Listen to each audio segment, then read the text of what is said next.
Oscar Bevis for the Stomping Ground, powered by Wow Hydrate and available on. Did I just cut you off? Was you about to say something? No, sorry, I was just playing with the mic. And then I was going to try and do your intro as you, but I didn't know if I had it down. Well, we've done enough interviews. What is the Stomping Ground intro? This is Oscar Bevis for the Stomping Ground in association with Wow Hydrate. Powered by Wow Hydrate. Powered in association, whichever. I was close, I'll take that. Available on... I don't know. DAZN? Yeah, DAZN. Where else? The global home. All right, mate. Like, you do your job, I'll do mine, right? Don't worry about it. Definitely don't want to do your job. Can we get that straight? Portman Road. I want to know. I know Fabio Wardley, the boxer. I know you as a friend, but I want to know about. Fabio, Who said? Hang on. Wardley. Whoa. Who said anything about us being friends? This is a professional relationship only, mate. I've got up at about 7 a.m. Got myself to Portman Road, and I'll be here on the 7th of June. Cheering you on, by the way. This is why I get a response. No, fair enough. Did you play football when you were younger? Obviously, not just like, did you play Sunday League? Yeah, nah. But look, I'll tell you what, I was going to be the next big thing, but, you know, ankle injury, couldn't get past it.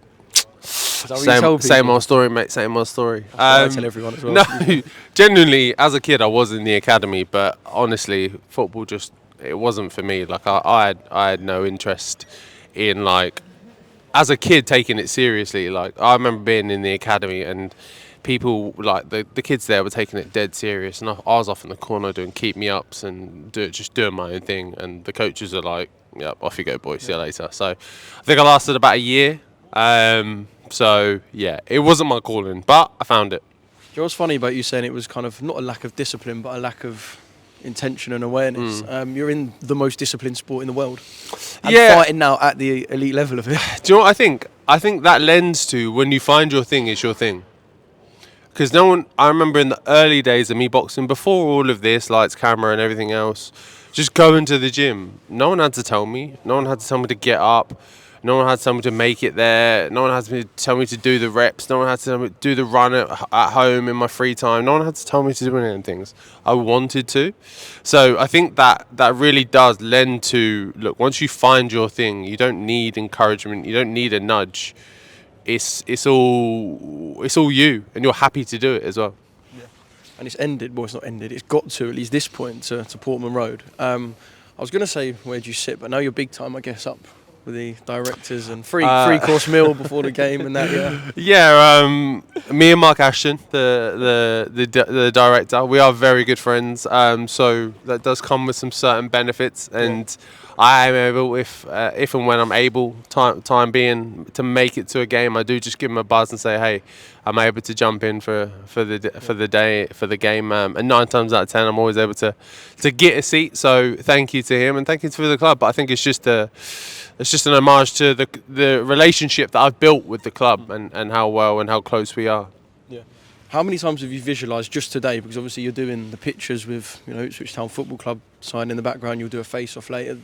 Just all the stuff you've done today. How many times have you visualised just even how loud it's going to be with them boys at the back? What you're going to be doing in the middle of the ring? How much have you visualised just today? All the time. Every time I look at a stand, I look at it full, and I just hear like, oh, Fabio, like all of it, and I'm just looking at that stand. I'm thinking it's going to be rammed, and then like the one that's going to go will be the north stand. That's always the one that's known for being the loudest. Like, them lot are not going to sit down. You might as well take them seats out. There's no need. They're not going to take a seat. So it's every time I look around, I think, it's going to be special. Yeah.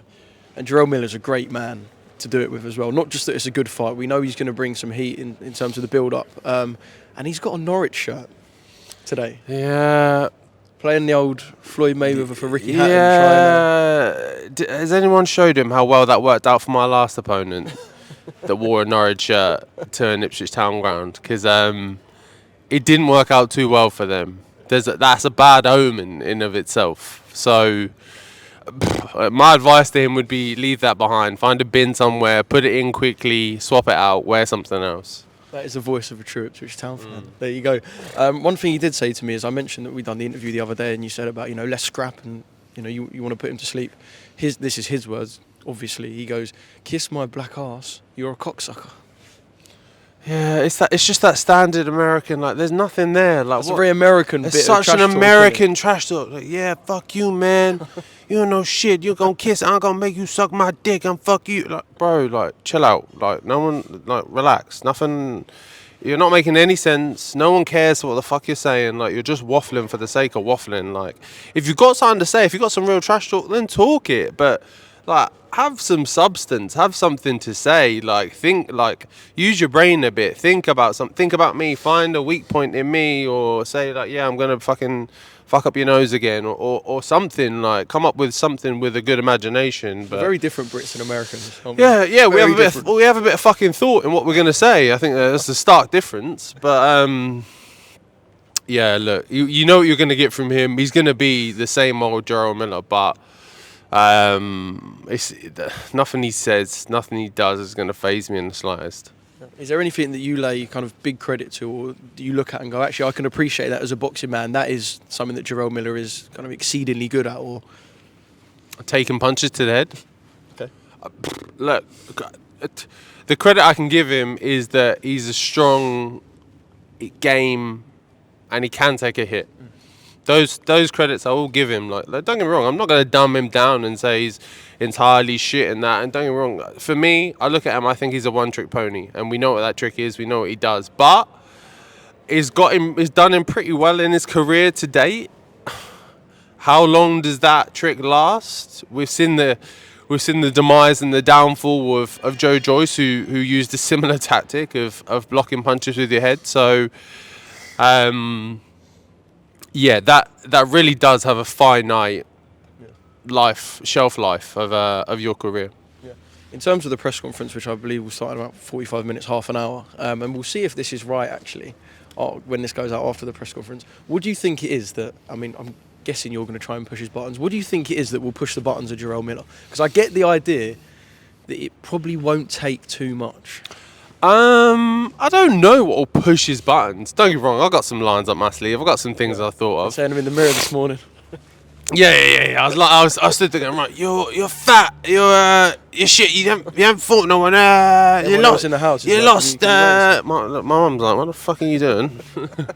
No, I live at home. It was my missus actually. I live at home with my missus. But yeah, look, I've got a few lines up my pocket. I've got some things to say. So we'll poke from some different angles and see where we get a reaction. I'm pretty good at gauging when I've got you in, when I've pinched the right spot, hit the right nerve. So once I find it, I'll keep going at it. Yeah, press conferences can sometimes be a bit drab. This one I know is going to be fucking quality. Yeah. Can I ask you about Joyce, Filip Hrgovic? Mm-hmm. Close fight. I think many will agree that Filip deserved the fight. I know a few ringside were saying Joe. But again, a fight in which Joe's taken a lot of shots, but also showed some heart and chin. Yep. Your take on Joe's performance? Yeah, like it was better than what we've seen. It was an improvement from the last fight or so. But the question I think you have to ask yourself is, what is really left for him, or what fight out there is really of worth of him putting himself through that? Because ultimately, he puts himself through some serious damage. Although maybe you look at his face and he's not all swelled up and cut and bruised or whatever else, the impact is still there. It still has effect. There were some flush shots. And that's what I mean. He's taking clean shots. And also, I didn't even realise, what is he, like 39, nearly 40? There becomes a point where you need to ask yourself the question, like, what's this really worth? What's the real value here? Yeah, and I understand you may have a love for the sport and you care about it and you may not want to give it up and whatever else, but there's other ways to be involved in the sport than basically putting your life on the line every few months. So I think a lot of the general sentiment was maybe this is the last one, maybe it's time for him to hang him up. I'm not 100% sure where I stand on that.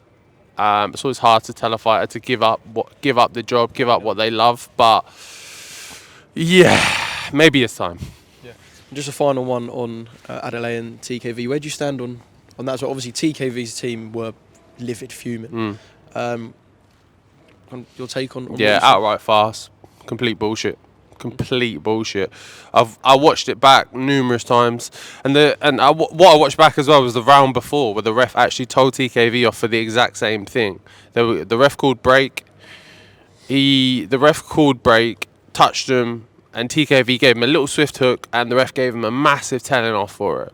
And then next round, the exact same thing happens. You even watch it slowed down. You even watch the ref pull TKV's hand away. He shouts break, pulls TKV's hand away, shouts break again. Adelaide pulls the hook, and then it's all gravy. It's all allowed. And it's like, what? Hang on. How was the rules changed within 3 minutes? From the round before, you had a rules there, and then next round, oh, you forgot the rule yourself, or you just like I was left speechless. I wasn't actually. I was screaming at the ref at ringside, but.